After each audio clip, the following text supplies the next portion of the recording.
Good afternoon. We'll now start. First of all, I'd like to welcome everybody to this pep talk this afternoon. Please mute yourself, but always show your video picture. Sign in your name, your Facebook account, or email address in the chat box. Please include the names of companions attending with you.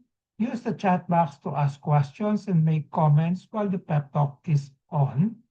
There'll be group pictures at the start and end of the pep talk, so please show your face or faces in the video. Reminder after the pep talk is to take the online Learning Com evaluation test exercise for mastery of learning and have a perfect score to get a certificate like the one shown here. I've placed the link in the chat box. Another reminder, obtaining 25 OLETE certificates will entitle one mentee to a free voucher for a RO Hoson medical consultation, either face-to-face or telemedical. Another request, please type in your feedback in the chat box during the open forum and before we adjourn.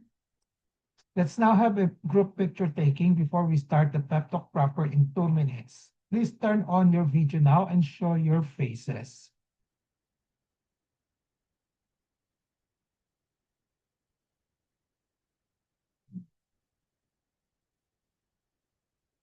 Ready? 1, 2, 3.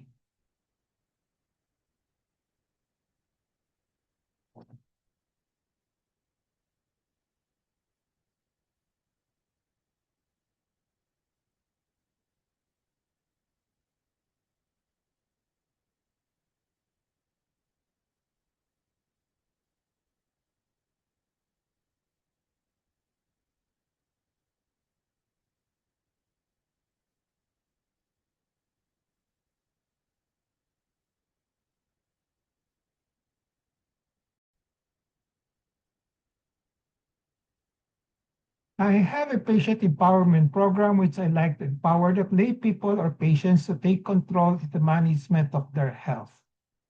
I started the pep talk on May 15, 2021 during the COVID-19 pandemic. There are 3 courses in the pep talk, the core course and the health disorder, and then the health issue courses.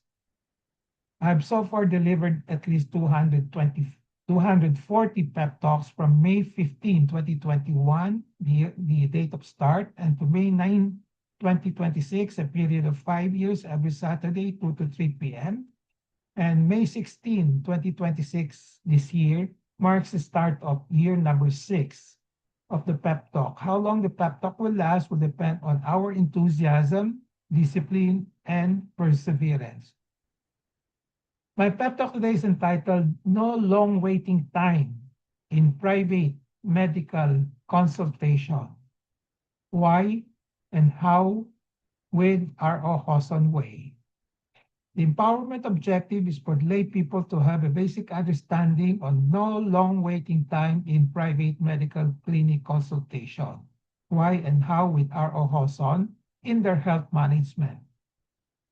This talk will be part of the module on navigating healthcare services. Contents of this particular pep talk will be the following. Trigger, what was the trigger for this pep talk? The limitation of this talk. Does anyone like to wait for a long time before a service, any service for that matter, to be done, not only medical services, but others non-medical services? Does anyone like to wait for a long time before being seen in a private medical consultation? What are the main reasons why there is usually a long waiting time in private medical clinic consultations in the Philippines? How to avoid a long waiting time in private medical clinic consultations? What are the roles of the physician and the hospital and the clinics? And then what are the roles also of the patient? And lastly, what is the R.O. Hoson way of managing patients' waiting time in the R.O. Hoson Medical Clinic? Disclaimer, the R.O. Hoson pep talk contains the R.O. Hoson's thoughts, perceptions, opinions, and recommendations culled from his personal experiences and the writings of other health professionals. Let's start first with the trigger. So what made me come out with this talk today? So trigger for this talk is that there was a post on July 24, 2026, just a few 2 weeks ago. Okay. So on Facebook by Cap of TY8, I don't know what TY8 stands for. So this has gone viral. So the title was An Open Letter to Some Doctors in the Philippines who don't respect patients' time. So this was the picture shown by the blogger. Okay. So I will read the post verbatim. Okay. So dear doctors, una sa lahat, I want to thank you for everything that you do. I can't imagine what you have to go through to be where you are. Years of studying, sleepless nights, residency, fellowship, at ang araw-araw na responsibilidad ng pag-aalaga ng buhay ng tao. Sa nakaraang 2 taon na pagbisita ko sa Pilipinas, at she is from Canada, I don't know whether she's an immigrant, okay.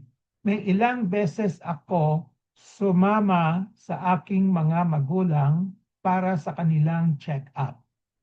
Gusto ko ring magtanong, bakit kailangan ganito ang sistema? Tumatawag kami para magpa-book ng appointment. Ang sagot lagi, Ma'am, first come, first serve po. Gets? Okay, naintindihan ko. Kaya maaga kaming pupunta. Tatanungin namin kung anong oras nagsisimula ang clinic. Bibigyan kami ng oras. Pero pagdating doon, puno na ang waiting area, siksikan, mainit, minsan wala nang maupuan. At higit sa lahat, hihintayin pa namin ang doktor na darating 1 oras o higit pa pagkatapos na takdang clinic hours na sila mismo ang nagbigay. Ang mas masakit, karamihan sa naghihintay ay matatanda, may cancer, may diabetes, may hypertension, may mga taong mahina na ang resistensya. Sa sobrang sikip ng clinic, mapapaisip ka pa kung ang pinunta mong bang gamutan ay magiging dahilan para makakuha ka ng ibang sakit. Hindi ba pwedeng mas maayos? Hindi ba pwedeng mas appointment system na gumagana? Hindi ba pwedeng magkaroon na maayos na sistema? Hindi ba pwedeng respetuhin din ang oras ng pasyente? Dahil ang totoo, hindi lang ako ang abala. May mga anak na nag-leave sa trabaho para samahan ang mga magulang nila. May mga biyaheng ilang oras na ginugol para makarating sa klinik. May mga pasyenteng hirap ng umupo o tumayo ng matagal. May mga taong nagbabayad din para sa oras na ginugol-gol nila sa paghihintay. Dahil ba kailangan kayo ng mga pasyente? Ibig bang sabihin ay kailangan na lang nilang tanggapin ang kahit anong sistema? May 1 taon na paulit-ulit ang na pumapasok sa isip ko. Sa sobrang hirap ba ng medical school, nakalimutan na bang ituro ang professionalism, ang empathy, ang pagrespeto sa oras ng ibang tao? Hindi sapat ang pagiging magaling na doktor kung nakakalimutan na nating maging makatao. Ang titulo ay nagbibigay ng kredibilidad, pero ang pagtrato sa tao ay ang nagbibigay ng respeto. Hindi ko sinasabing lahat ng doktor ay ganito. May mga kilala din akong napakabait, punctual, at tunay na malasakit ang pinakita sa kanilang mga pasyente. Pero sana, para doon sa mga sanay na para silang celebrity na pinaghihintay ang fans nila, maalala ninyo na ang bawat taong naghihintay sa labas ng klinik ay may sariling pinagdadaanan.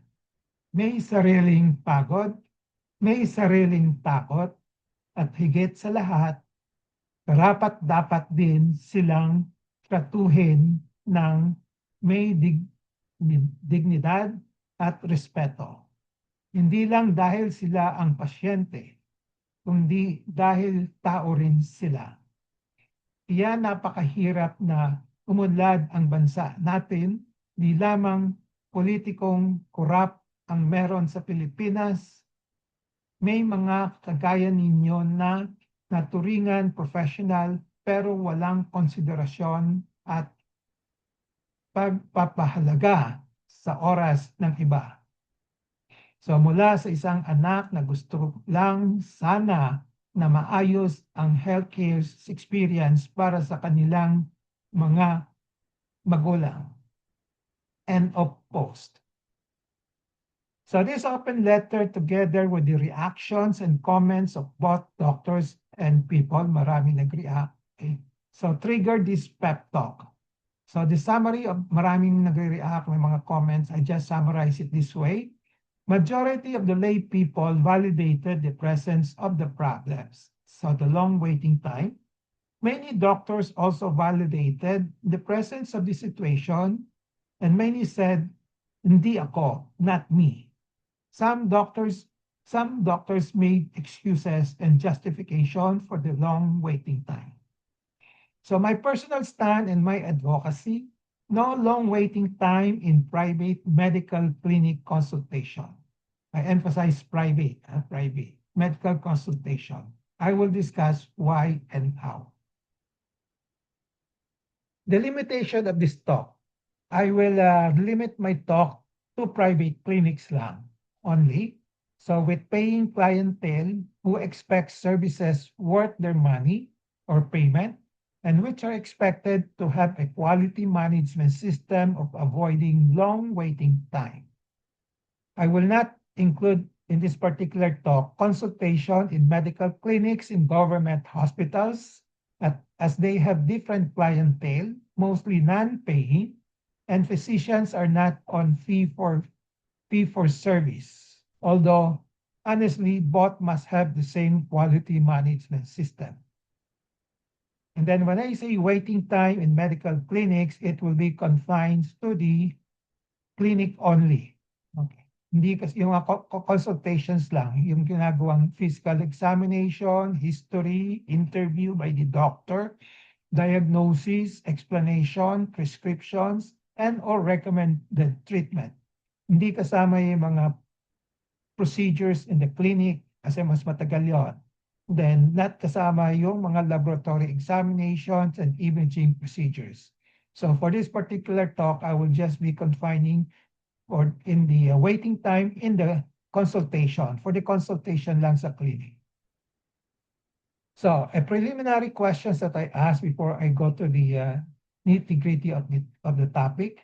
Does anyone like to wait for a long time before a service, any service, medical, non-medical, to be done? Generally, no. Most people do not like waiting for a long time for a service. And I suppose all of us would agree on that, okay? Studies and surveys consistently show that long waits lead to, number one, frustration, lower satisfaction, and even lost clientele or customers. This is including the non-medical. Most people prefer to receive a service as quickly as possible, provided the quality is not compromised. Mabilis, okay, pero yung quality is not compromised. Now, going to the private medical consultation, does anyone like to wait for a long time before being seen?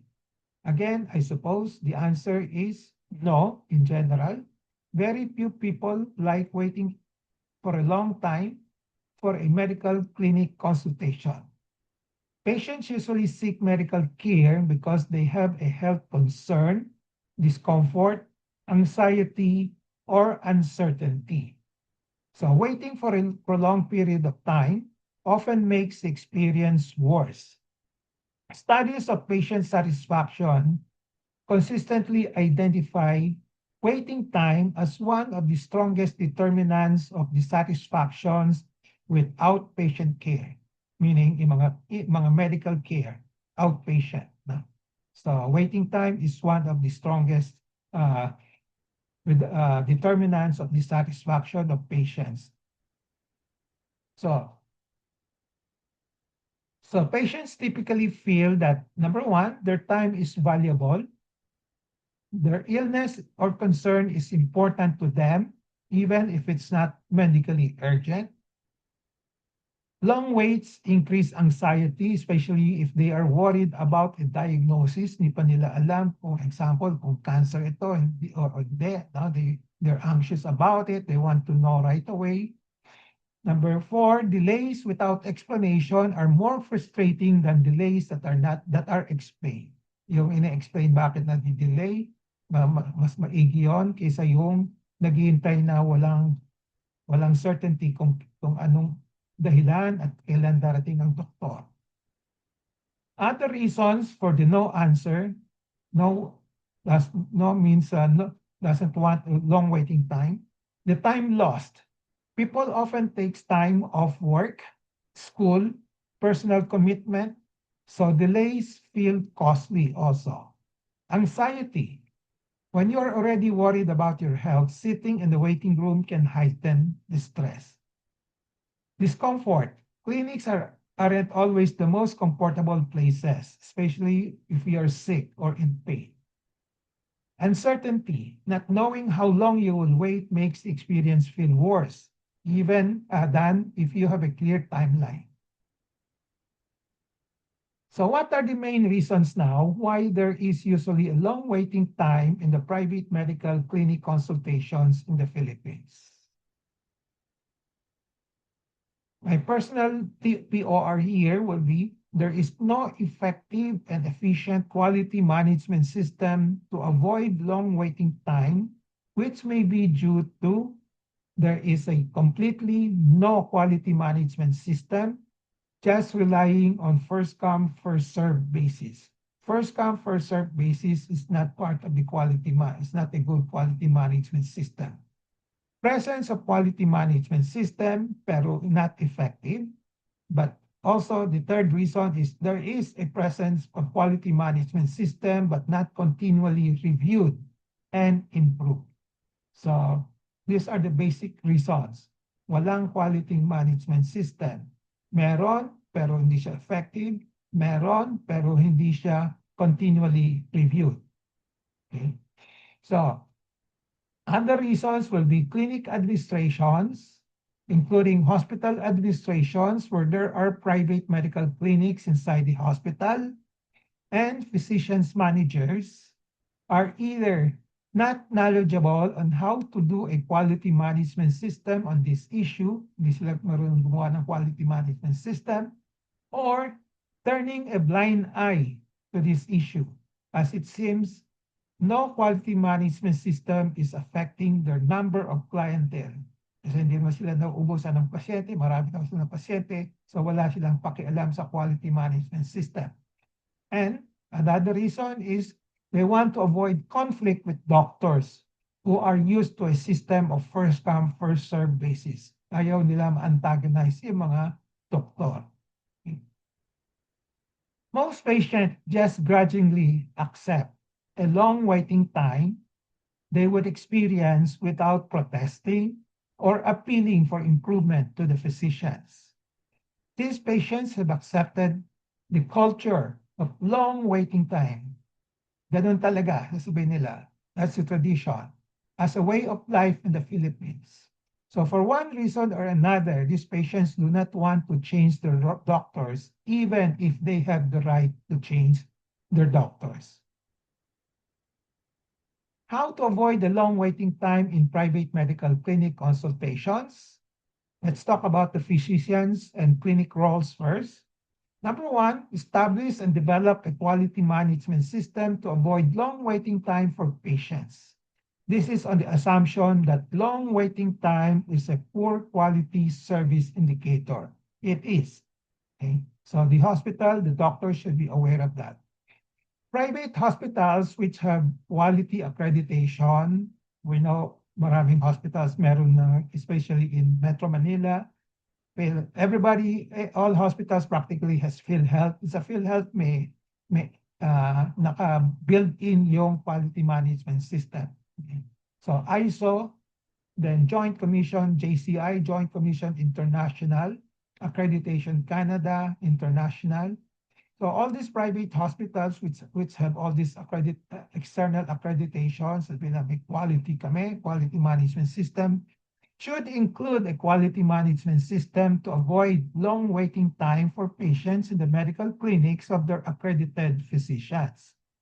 External accrediting bodies should not give the hospitals a passing mark if they don't have a good quality management system on patients' waiting time. So other ways to avoid long waiting time will be for the hospitals, for the physician managers to always think of the following. Think of patient-centered care management with a goal of don't let patients wait for a long time. Patients and relatives deserve respect. Their time is valuable. Many travel long distances, take leave from work, and accompany elderly parents. Don't let the patients wait while feeling anxious about the diagnosis and feeling unwell. Be professional. So be punctual, start clinic on time, communicate delays honestly, and continuously improve the clinic systems. Don't be habitually late. So late once in a while is excusable with good results.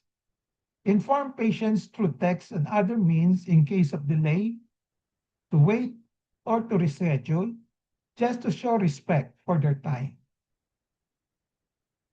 So these are some of the positive comments that I got from the Facebook. Okay.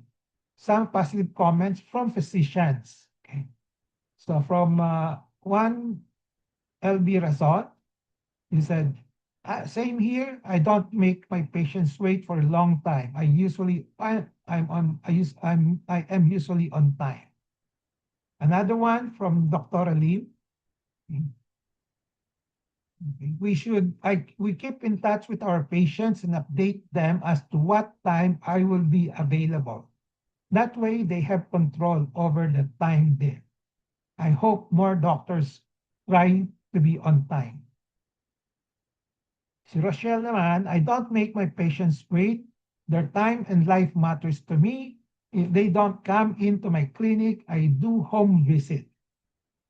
As doctors, we should bear in mind, we are asked by God to be his assistant in healing his people. We are not CEO.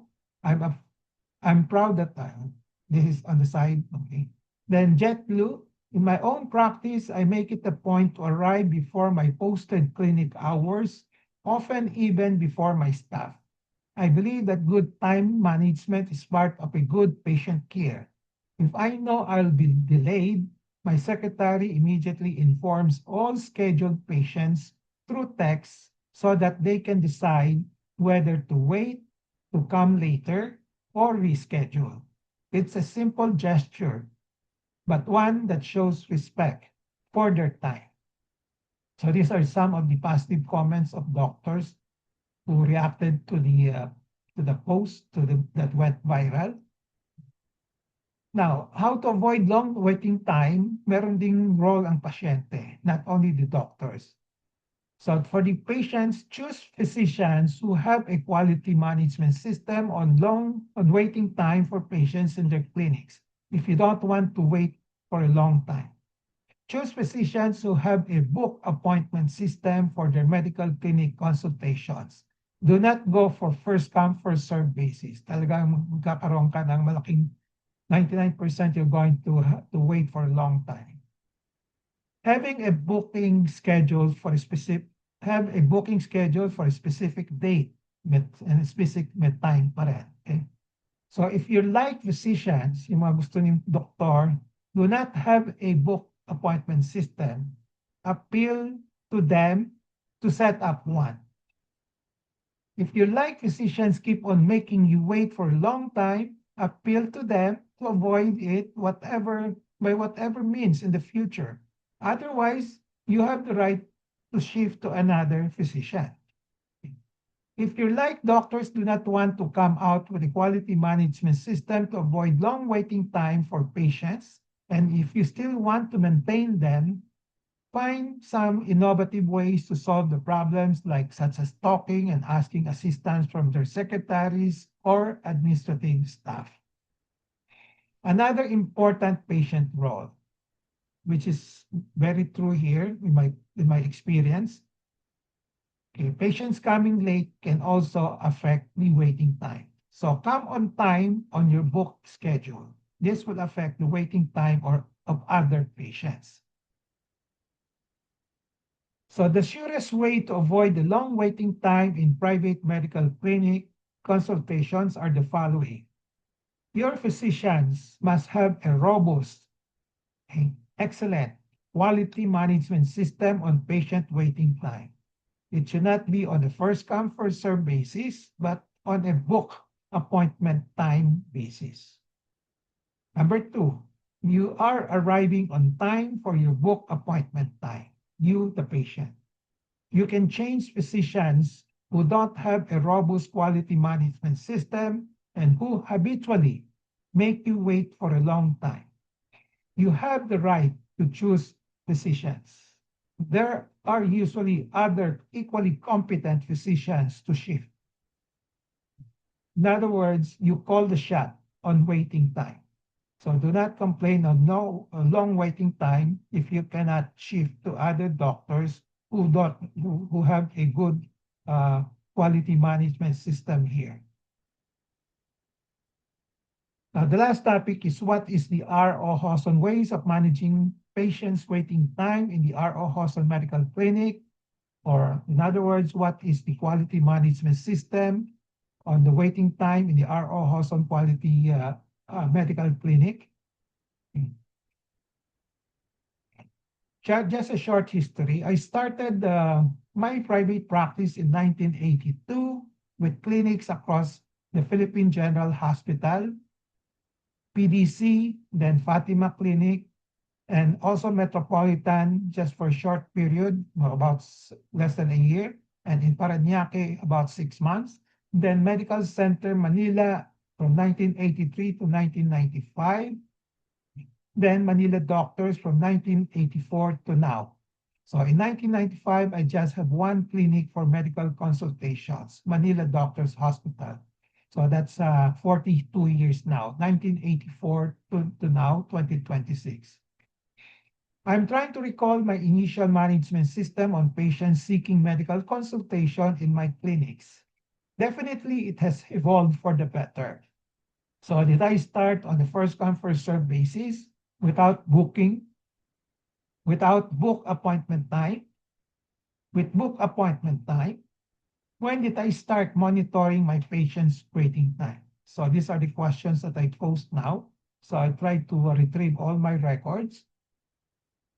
So I was able to retrieve this chart that I made in 1983 to 1984. Ito yung chart na ginawa ko. Okay. OR means operations. So Monday, Tuesday, up to Sunday, Sunday blanco. Okay, the time here. So it just shows that I place my operating room activities in the morning lang, from Monday to Friday, and would not let them interfere with my clinic schedules and hours. This was my first initial effort of not making my patients wait for a long time in my medical clinic consultations. If my operating time would encroach on my clinic hours, I would forewarn my secretary and my patients that I might be late. At times, I would cancel the clinics just before, the days before, so as to obviate the problems of long waiting times of patients. I was able to retrieve these old calling cards showing that I gave to my contact numbers to patients for communication, especially on booking for medical consultations.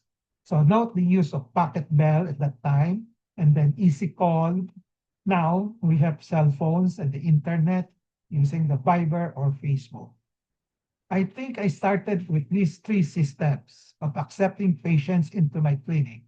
Number one, booking with no definite time with first come, first serve basis. Probably this is the initial system that I had. Then booking with specific appointment time later on. But I also accept walk-in anytime.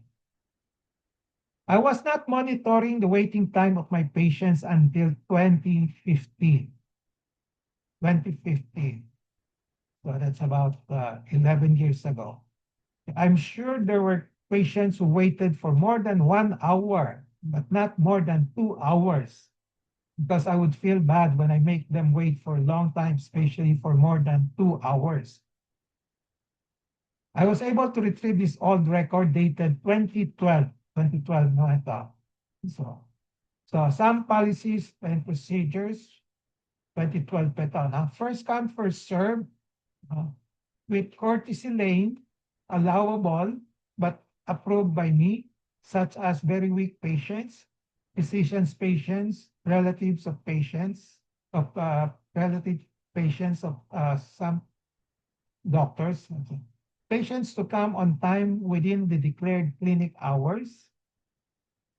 I will try my best, very best to start my clinic on time. If there will be a late start, it will be announced by his secretary in advance together with the reasons. Patients to call 1 day or several hours before coming to the clinic.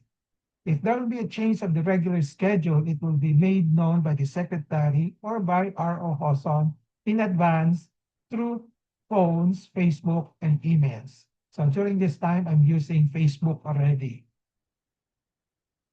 So January 2025. Okay, this is the, I guess this is the start of the good system now. On my 66th birthday, January 2015, I have decided to try another scheme to decrease the waiting time of my patients consulting in my clinic in Manila Doctors Hospital. At this time, I have only one clinic now in Manila Doctors. Note, I have tried other schemes before, such as calling before coming, giving out my cell phone numbers, creation of appointment schedule aside from the regular schedule. So this time, January 2025, on my birthday, I said I would try consultation with appointment time. I just call it that way, consultation with appointment time. So these are the 2015 records. Okay. So I would advise my patients to call before coming, okay, to save them from a fruitless trip. And then these were my regular schedule: Tuesday, Thursday, Friday, Tuesday 10 to 12, 10 to 12, Thursday, Saturday 9, 11.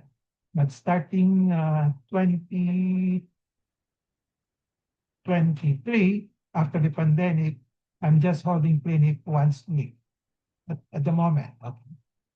So this is the appointments. So call before, for those outside the regular schedule, you can have the special appointment at that time. Okay? But they have to call the secretary at least 7 days before.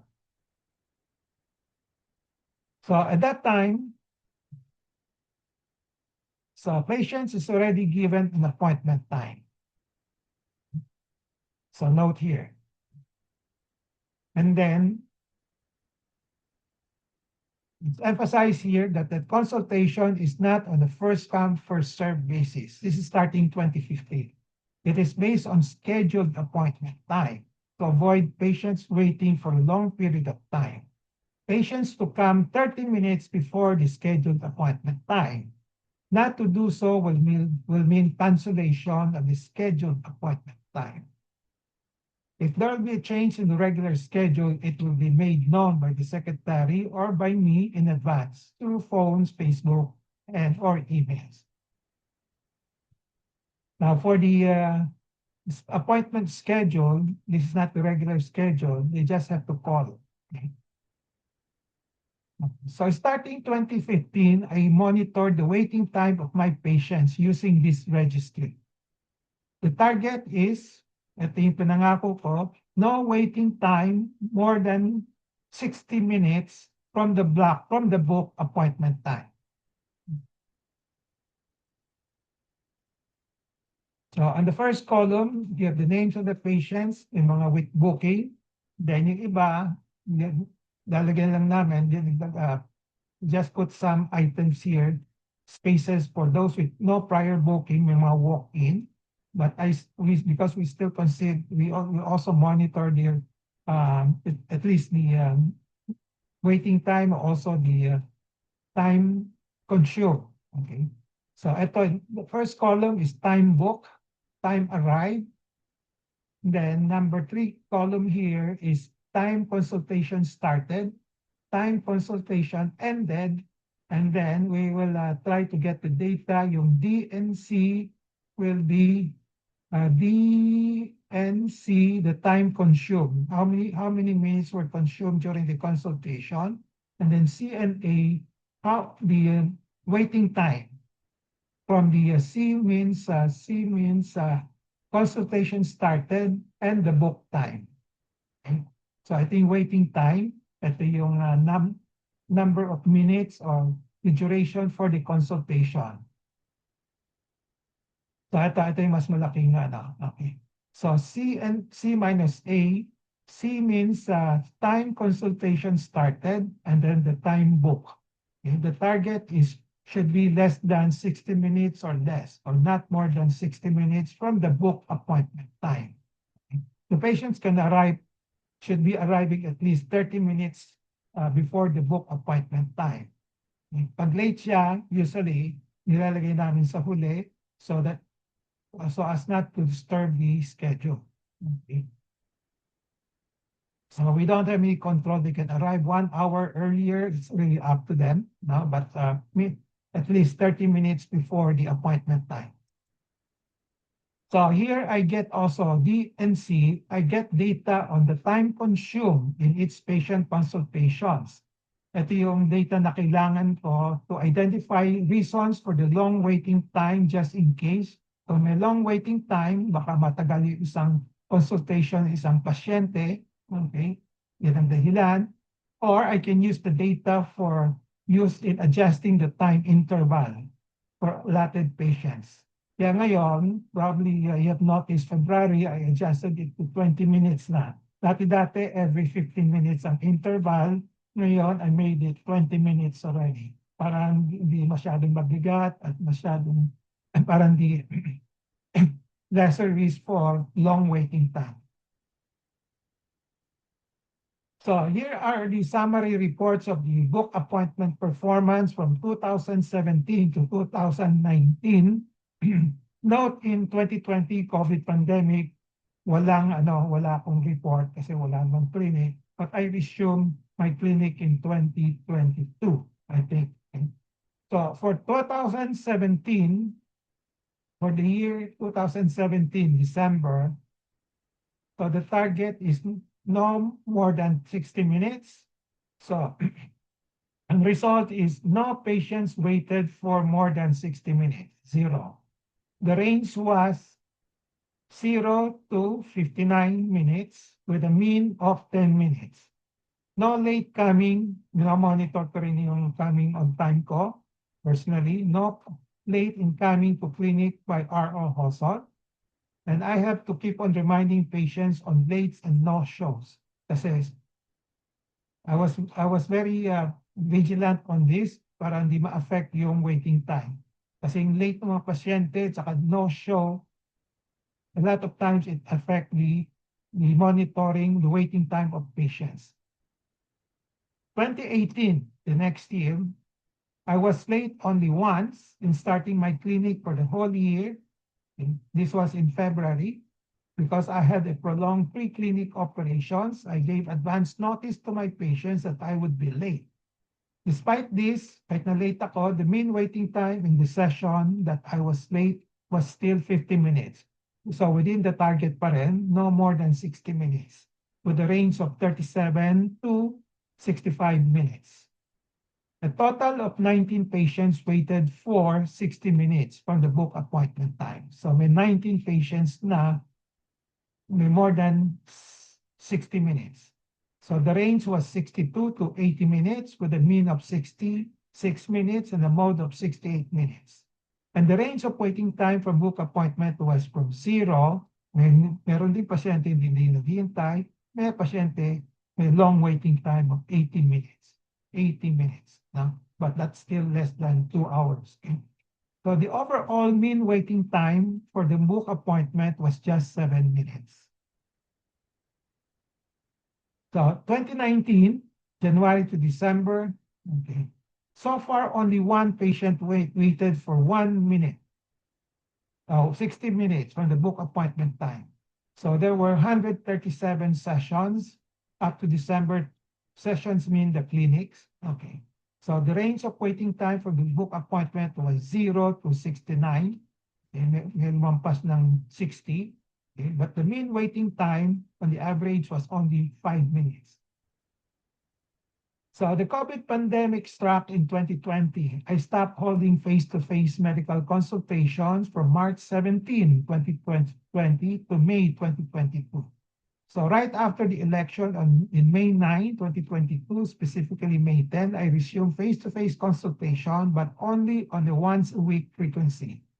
Up to now, up to this writing, July 2026, I've been holding face-to-face medical consultation only once a week, usually on a Tuesday.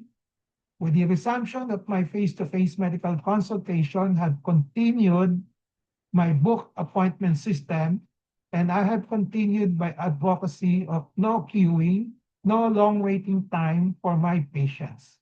So all in all, I've been doing this advocacy for a total of 9 years now, 2015 to 2026, 11 years. Actually, 11 years, pero ima-minus me 2 years because of the no clinic during the pandemic. So after the pandemic, hindi ko pa ginagawa yung yearly assessment, but I get some snapshots, no? So January 2016, 2024, there were 9 patients who were given book appointment time from 8 o'clock morning to 11 o'clock in the morning. So 2 arrived late and thus were not included in the count on the length of waiting time. Pag late, hindi sinasama, no? Minsan nakakasira pa rin ng schedule. Look at the last column. The waiting time for those who arrive on time range from 5 minutes, okay, 5 minutes to, basta ba yun? To 40 minutes. 5 minutes to 40 minutes.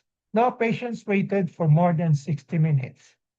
So, okay, so this is a sample of a 2024 documentation of maintenance of my advocacy and performance of book appointment time with no queuing.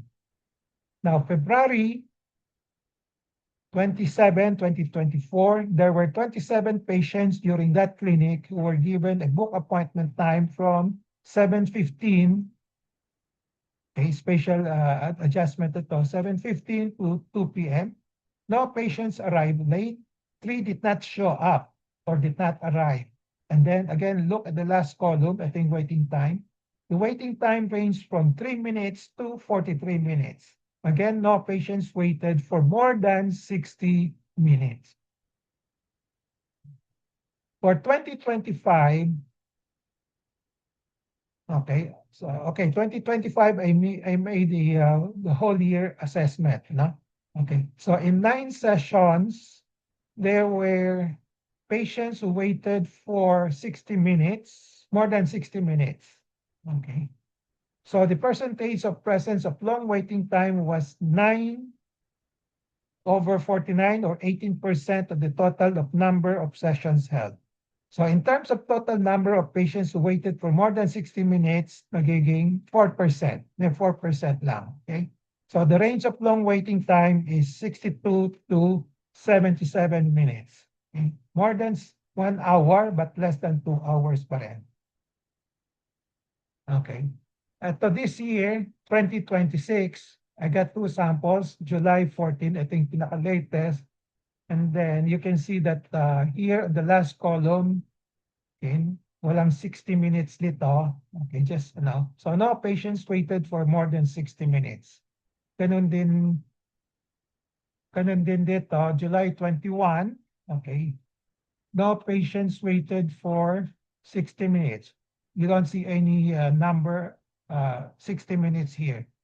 Yung mga may minus, natitingnan earlier than usual. No? Okay. So let's say,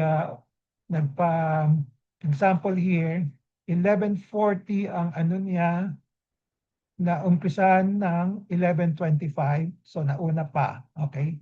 Okay? Earlier than the book schedule. Kaya 15 minutes lang. So she was seen earlier.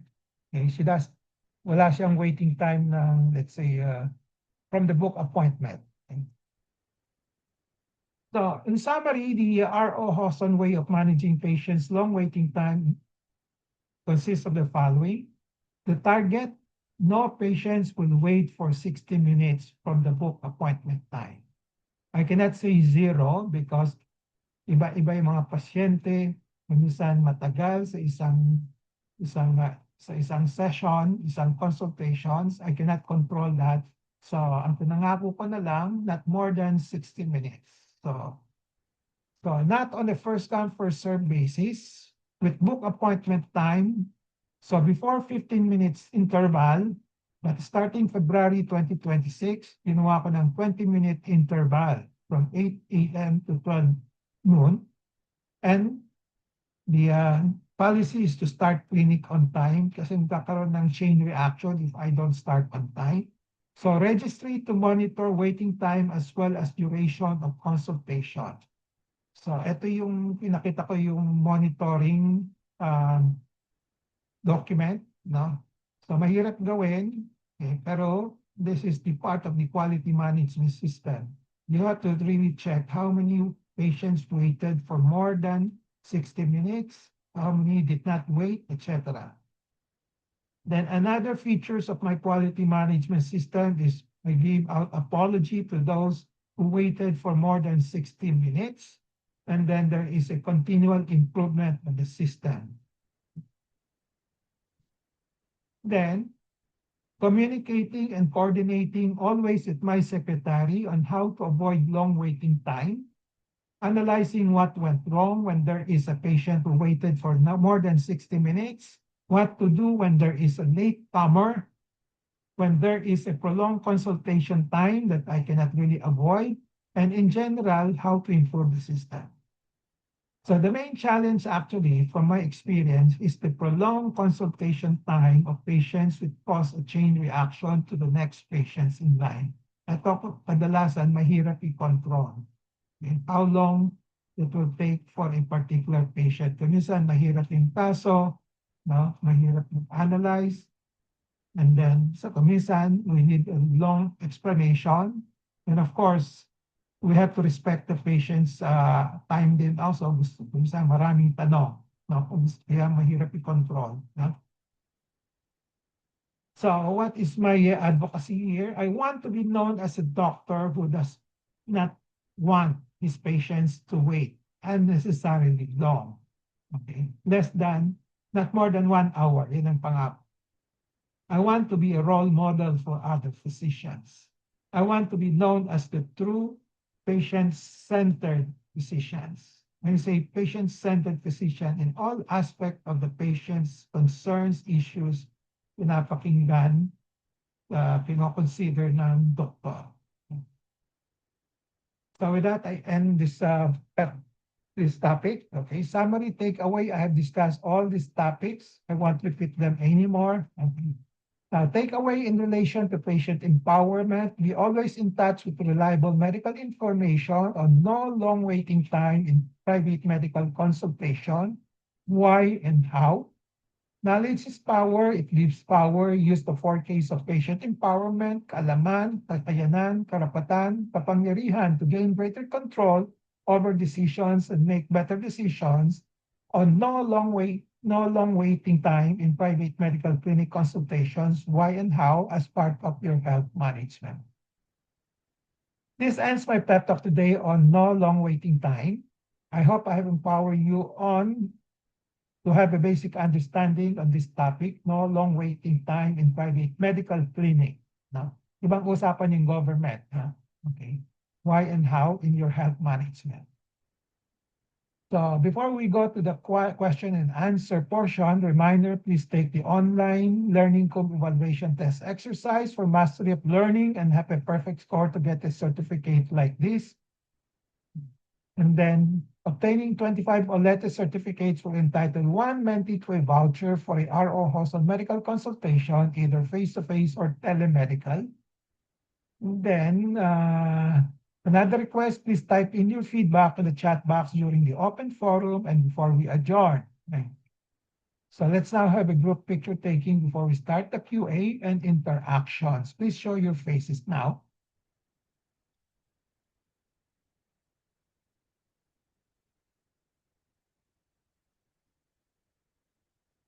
Okay. That's it. Ready? 1, 2, 3.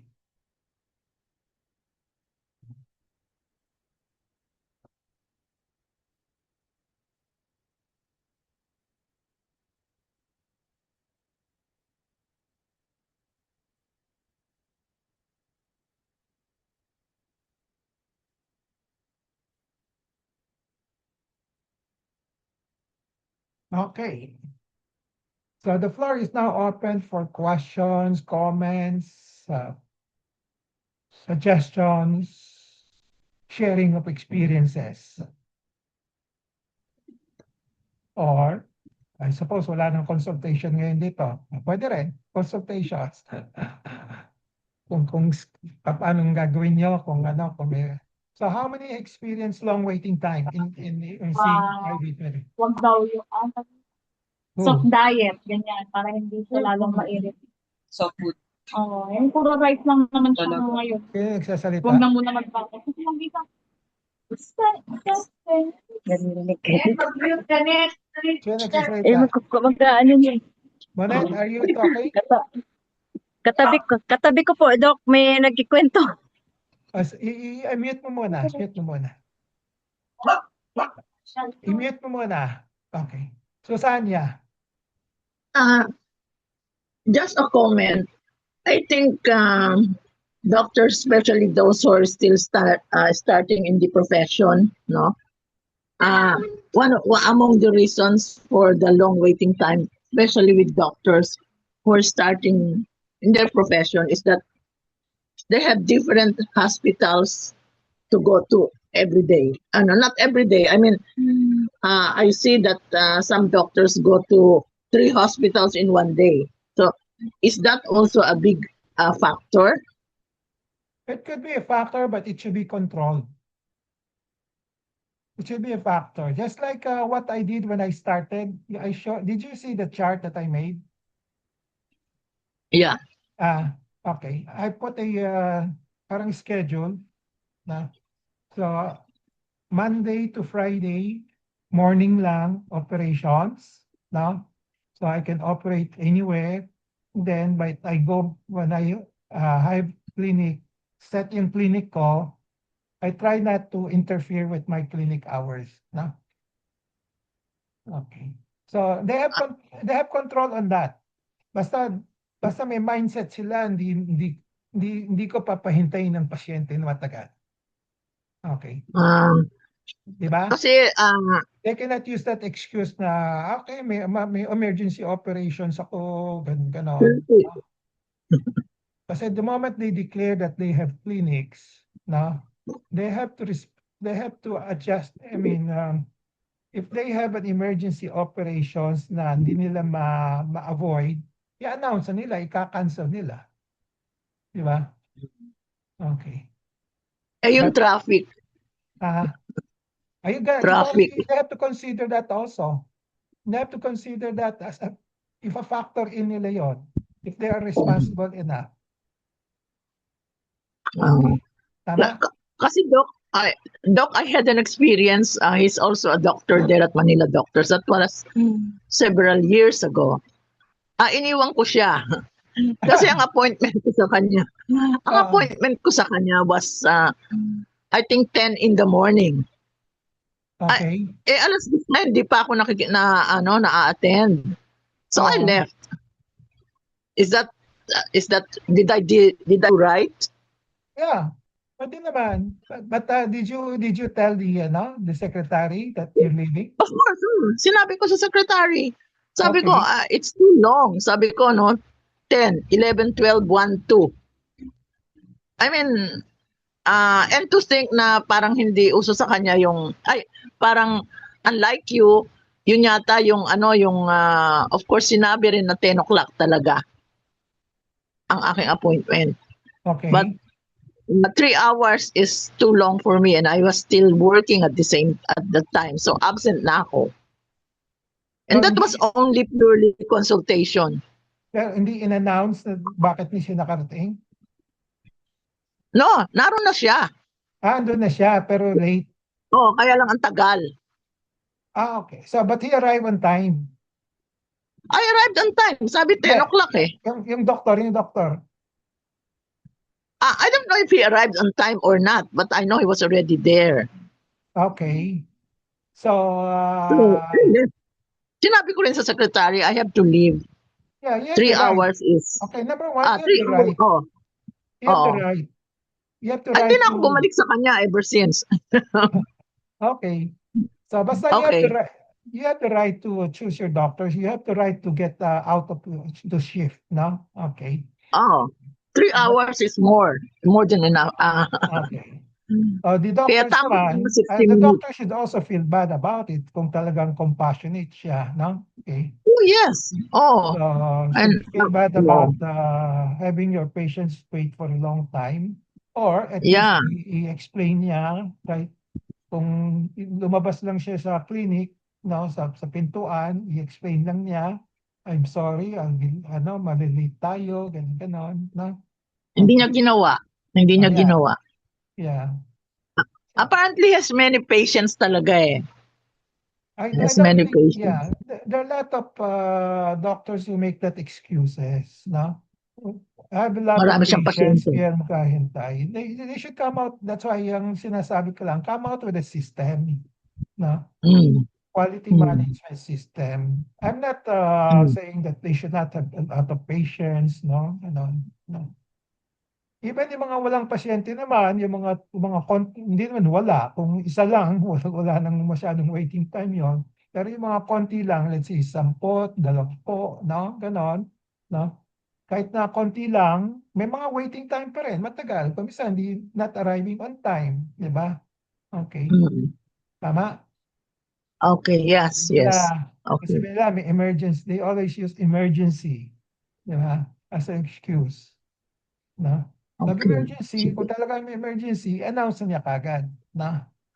Oh, yeah. I understand. Yes, Doc. Okay. So, Okay, usually, thank you.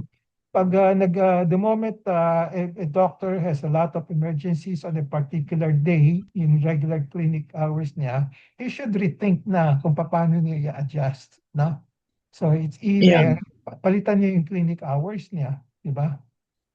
Yeah. Kung hindi niya mapalit yung operating niya, yung mga schedule niya, na. Okay? Okay, Doc. Thank you. Sige. Anybody else has experience waiting for a long time?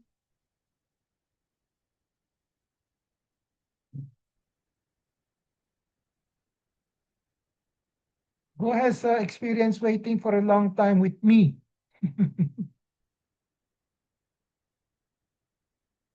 Wala?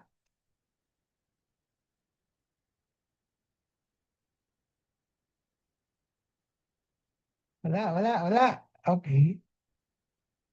So,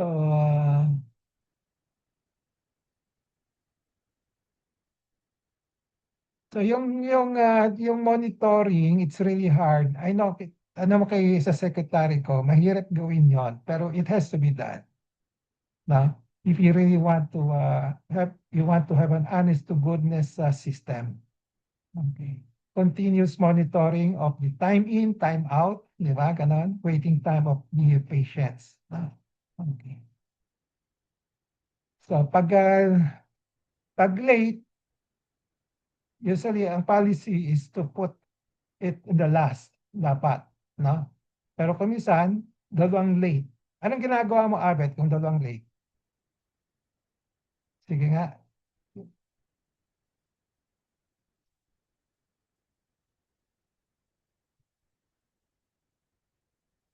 Unmute.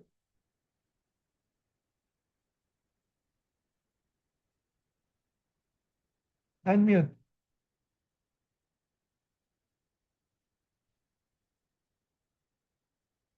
Yung secretary also play a major role in regulating yung waiting time, no? Na dulo na siya. Now, pag merong hindi pa dumarating doon sa appointed time, then I can pag pwede ko siyang i-fit in ko siya. But otherwise, dulo siya. Panghuli siya.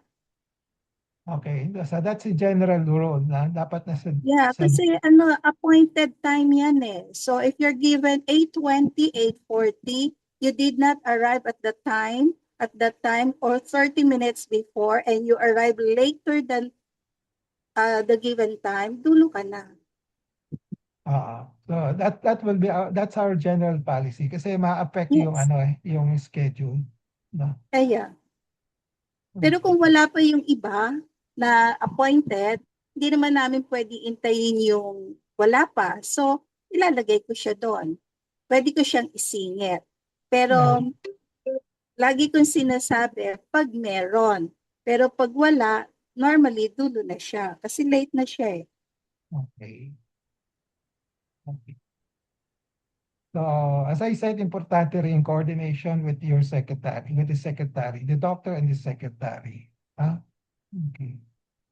It should have, kailangan kasi may open door policy ang doctor and secretary. Dapat, kung ang policy ng doctor ay ganito, dapat pinababayaan niya yung secretary ang mag-implement ng rule. Kasi merong ibang mga doctor na sabihin, singit natin to kasi ganito. That I do not approve. Kasi yun nga yun eh, kaya ka nga nagbigay ng appointed time eh. So, dapat sundin yon. Kung meron kang VIP, dapat ikaw din o yung doctor din ang magsasabi na punta na lang kayo after this kasi by appointed ako. But you cannot make singit kahit na relative yon. That's my ruling.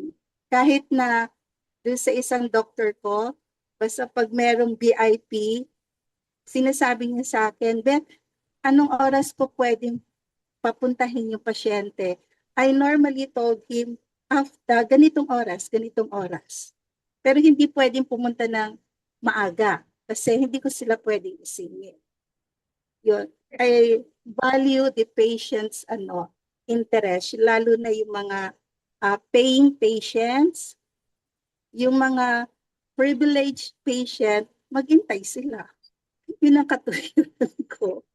Kasi normally, yung mga privileged patient, kasi walang bayad yun eh. Tapos meron pang mangyayari, ay singit mo na Beth kasi ganito. So, hindi nga sila nagbabayad, maghintay sila. Diba? Kasi yun dapat ang maging ng secretary eh, maging firm. Dapat walang ganon.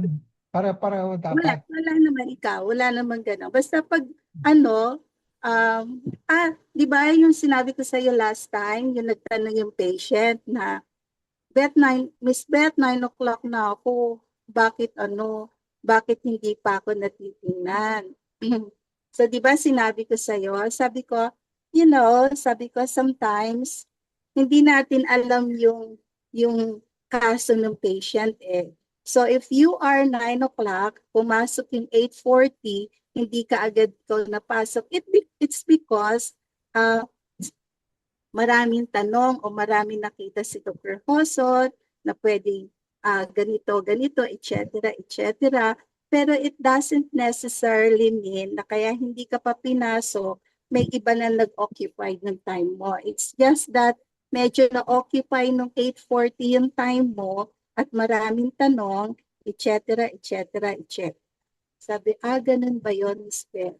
Sabi ko, we cannot avoid that eh. Kasi pag maraming problema yung patient, we cannot tell them, uy, 9 o'clock na, labas na, hindi na. So, you really have to explain to the patient kung ano yung nangyayaring scenario, bakit hindi pa sila nasiserve. Ganun. Yeah, okay. Importante yung coordination between the doctor and the Yeah, secretary it should also. always be Constant. an open door Okay. communication. Okay. May So, rapport pag, yung doctor and secretary. to start with, dapat may sistema yung doktor, no? Then, Yes. yung quality management system ang tawag ko doon para Pero di ba doktor, pag minsan nalilate ka, sinasabihan kita, late ka na. Di ba? oh, Several oh, times sinasabi ko sa'yo, late ka yeah, na. yeah, Dumating, may time tayong 8 o'clock, 8:20, di ba? oh, Ginaganon kita. Kasi we have to be open. Kasi, syempre, kung ang 8 o'clock natin, may naka-assign tayong 8 o'clock, so I also have to reprimand you na late ka nang dumating. Di ba? Ganun ako sa'yo. tama yun. A reminder na Oo, constant kasi reminder. Okay.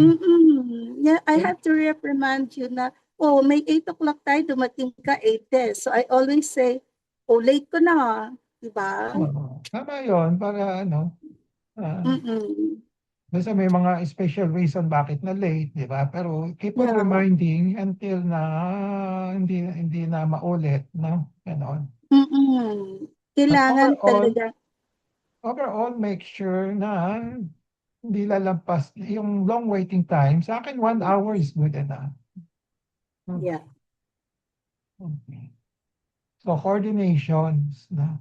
So, Tsaka I yung late, just also want to know, to tell the patients na nandiyan ngayon sa harap natin, na hindi lang sila yung nire-reprimand ko na late. Nire-reprimand din kita na late ka. Para alam nila, di ba?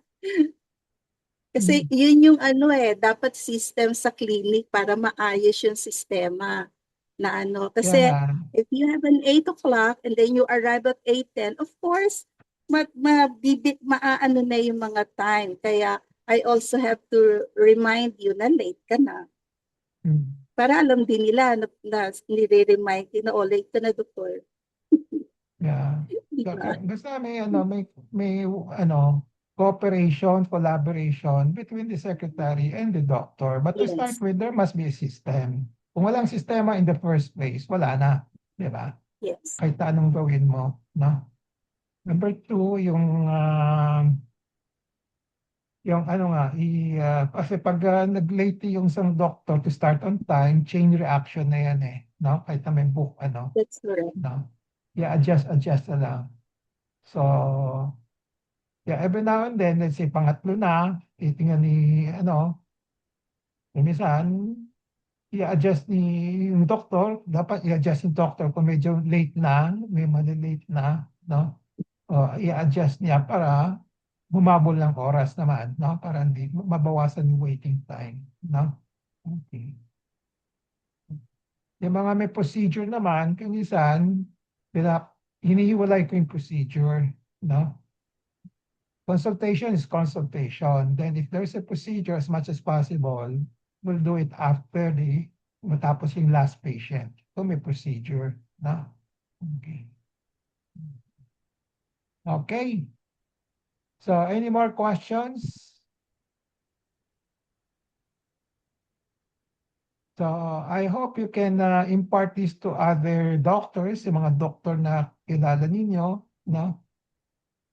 And then you can also tell your other relatives kung wala kayong control sa waiting time ng mga ibang doktor ninyo, maghanap kayo ng ibang doktor na may na may quality management system, no? Okay. So marami mga doktor na magagaling naman na may quality management system, no? Okay. Okay. One Anybody thing else more, want? Doctor. Huh? Do you remember before the COVID time, di ba first come, first serve tayo? Tapos naglalagay lang ako ng paper sa door kung sino yung unang darating, di ba? I think most Saturday siya, medyo nalilate ako ng dating.